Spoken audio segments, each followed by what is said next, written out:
There has been a resurgence of news coverage in the past few days about the mass murder that happened in this province in April.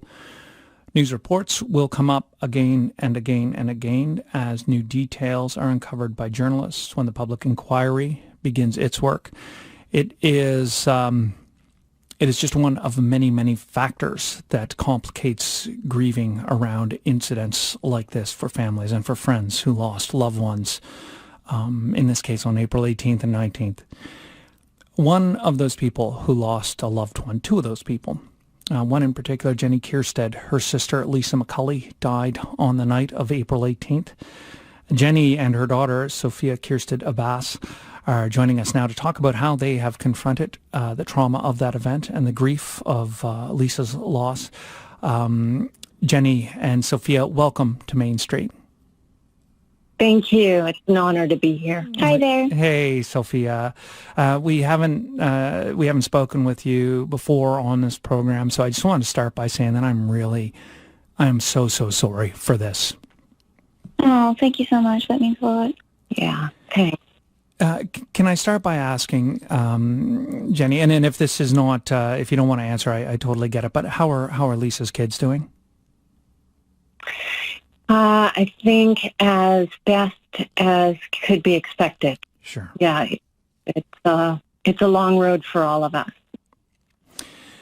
Jenny, early on, you made a conscious decision to, in your grief and in this process, to turn away from blame and from anger.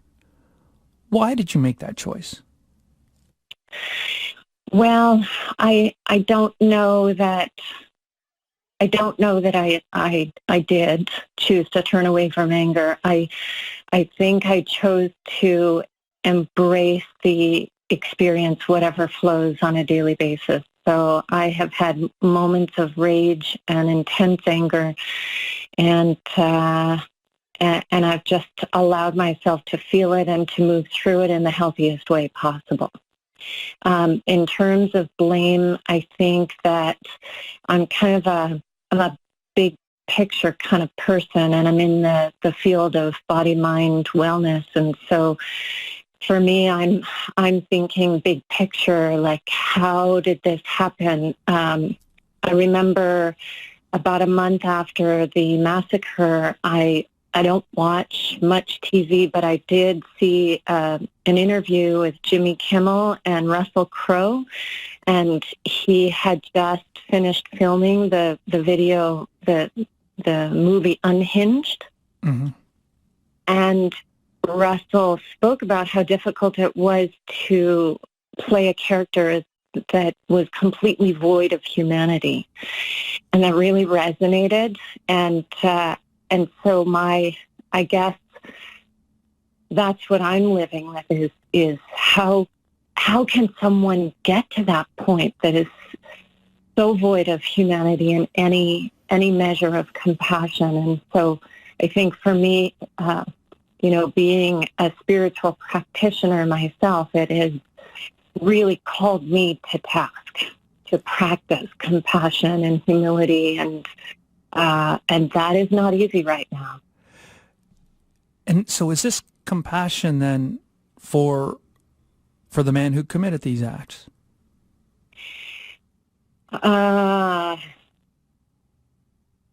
This is tricky to answer because there's a lot of people affected by this. So, okay, let me ask you this then. If it's safer or easier, how do you feel about the man who committed these acts? Yeah, someone asked me, I think like a week after it happened, if I had forgiven him, and I was just like, I was so deep in my trauma reaction, I didn't even know what to say. And I think now I'm further down that road. I think that as a teacher of mindfulness and a teacher of love, it's impossible to leave anyone out. So, I'm grappling with that. Mm-hmm. I don't really have an answer, but,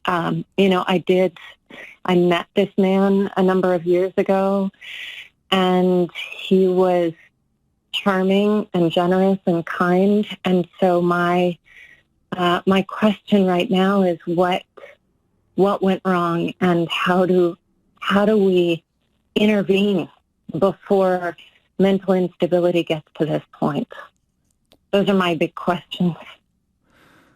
And Sophia, you're young. You are not. We've spoken on the phone before once. You seem like a very mature young woman, but you're still young. How are you? How are you? To start with, how are you doing? I think it's difficult for me. Obviously, I know when it first happened, because my mom or both my parents have been kind of in that industry of having all of these tools and wellness, that we had all these tools to begin with. We were talking about trauma because of the pandemic. So we were practicing meditation on a daily basis during quarantine. And when it happened, I remember monitoring how I was feeling, and I remember kind of internally checking and being like, okay, I'm not feeling anything right now. And it was kind of scary. And I had the language of the zones of regulation. And one of those zones is the blue zone. So I was able to distinguish and say to myself, okay, I believe I'm dropping into the blue zone now. I am in denial. I'm kind of detaching myself from the situation. So it was a good thing for me to, sometimes it's too hard to be present to those emotions because the emotions are they're too big. They're too big to be present to, so I had to kind of take a step back from it. I had friends and family who were there to help me through. And even though it was in a pandemic, they were coming in socially distancing and talking to us. That was really helpful. Sometimes sitting with the grief is too much. So I think for a little bit there, I was a little bit in denial and kind of going about my day as normal as it could be. And I think now it's starting to catch up with me. So that's when I need to start implementing the tools to deal with the trauma. What are some of those tools? Well, just checking in on a daily basis. So mom and dad will always check in, say, how are you doing today? I think that's a big thing.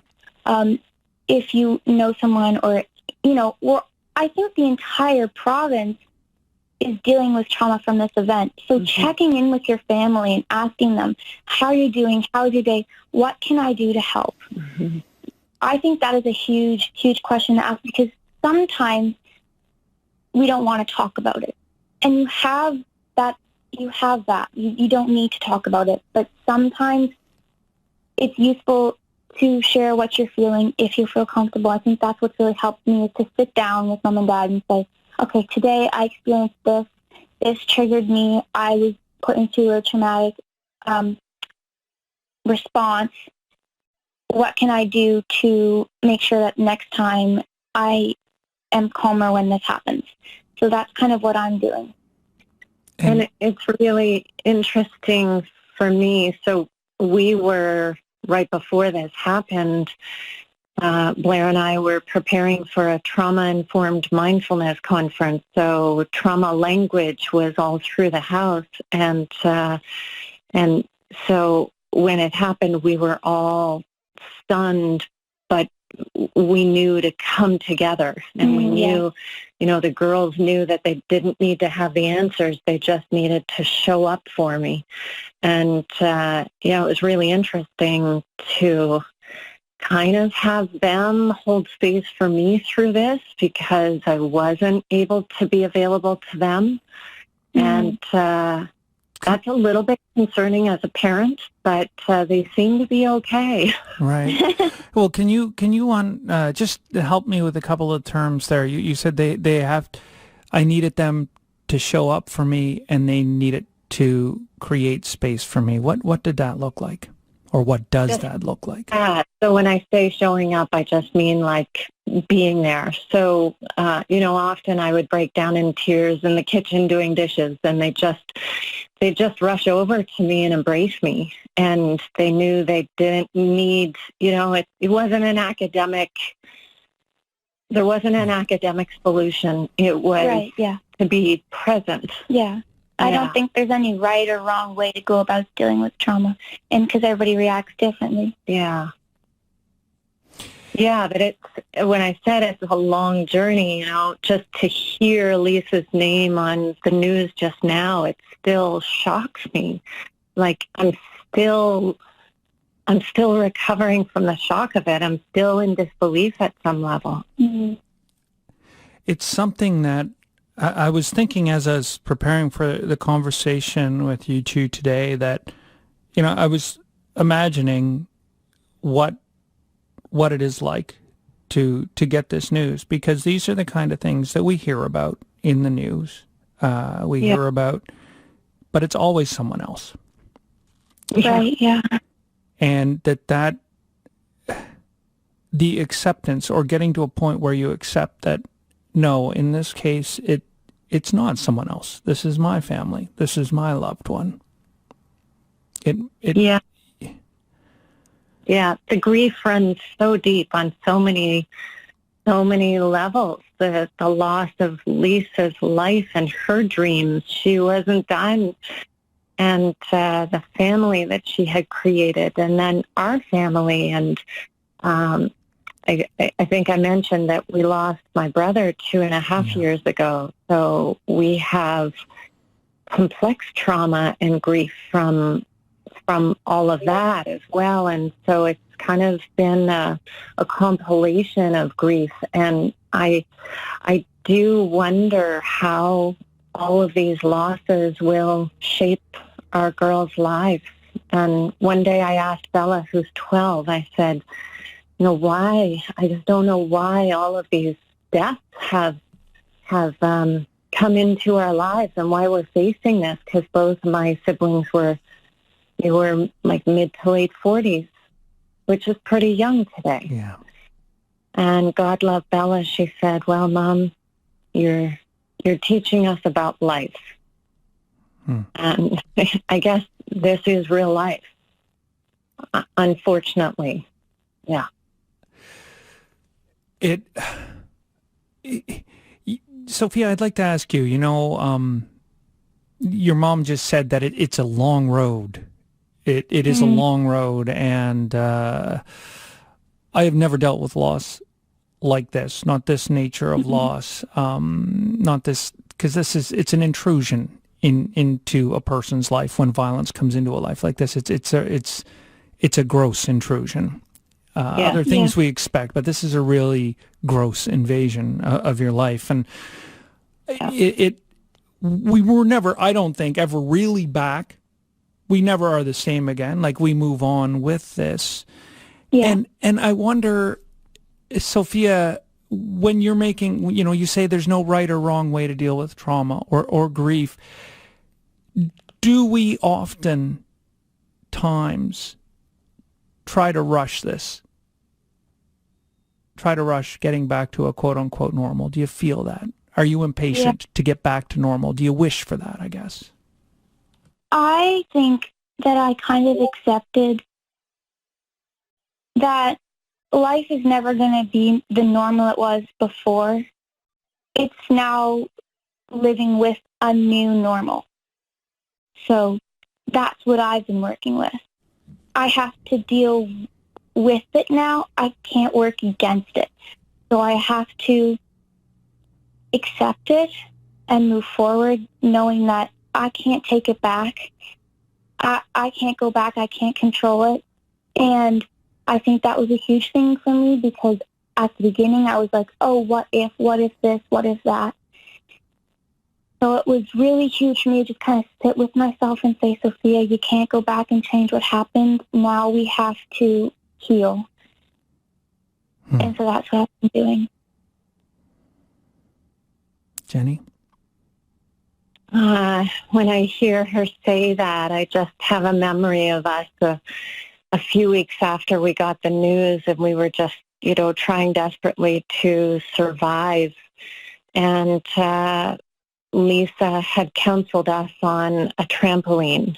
And so we received a trampoline in the mail a few weeks after she had died. And so we set up this trampoline, and we were just ridiculous on that thing. The whole family, we just jumped and were silly. And I thought it was so confusing and yet refreshing. Our hearts were so broken, and the joy was so refreshing. And I think that it really surprised me. But that is part of our healing journey, is letting ourselves feel the grief and the sorrow, but also being really intentional about inserting joy whenever we can. Yes.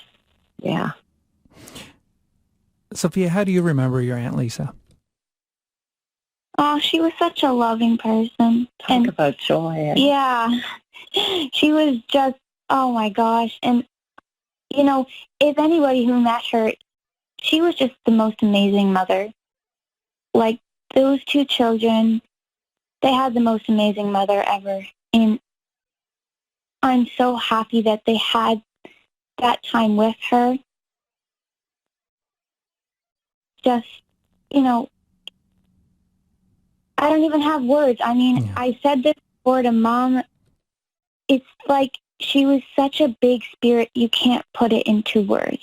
There's no words to describe who she was, because she was that big, that meaningful to our world. How about you, Jenny? Is it okay to ask you that, to remember Lisa? Yeah, I mean, she was my first greatest teacher. We shared a room for 17 years. And she was the boss of the house. And joy, like, she was just ridiculously funny, and I spent my childhood just laughing at her and with her, and that, she and my brother were both just really funny people. And so I think that's part of my recovery journey now, is just what are the qualities that I want to bring forward into the rest of my life to honor them. And that's a big one. For whatever reason, I'm left here. So I'm going to bring them with me. Can I ask you one final question, Jenny? It just occurred to me now. You said at one point just a few minutes ago that you've been consumed at times with the answer, or the question why. Why did this happen? Why did I lose these people? And the truth is, I guess that often there is no why to that, right? Not that, not in the maybe the traditional or mundane sense of why. Are you okay if there is no why? Yeah. I think I am. Yeah. I think it helps me to heal, to be a part of the solution. And so, yeah, I've been thinking that I think the root of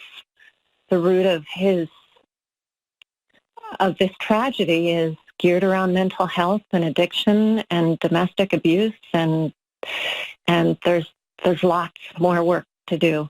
And so I just pray that I'm part of the solution so that this never has to happen again. Jenny and Sophia, it's I've been honored actually to speak with you and to hear this, and I'm sorry that I've asked you to go to this difficult place, but thank you. Thank you. Thank you, Jeff. All right. Jenny, Sophia, wow. 14? Come on. Yeah. That's pretty impressive. Very impressive. Both of you, thank you. Yeah, she's an old soul. She is indeed. Take care.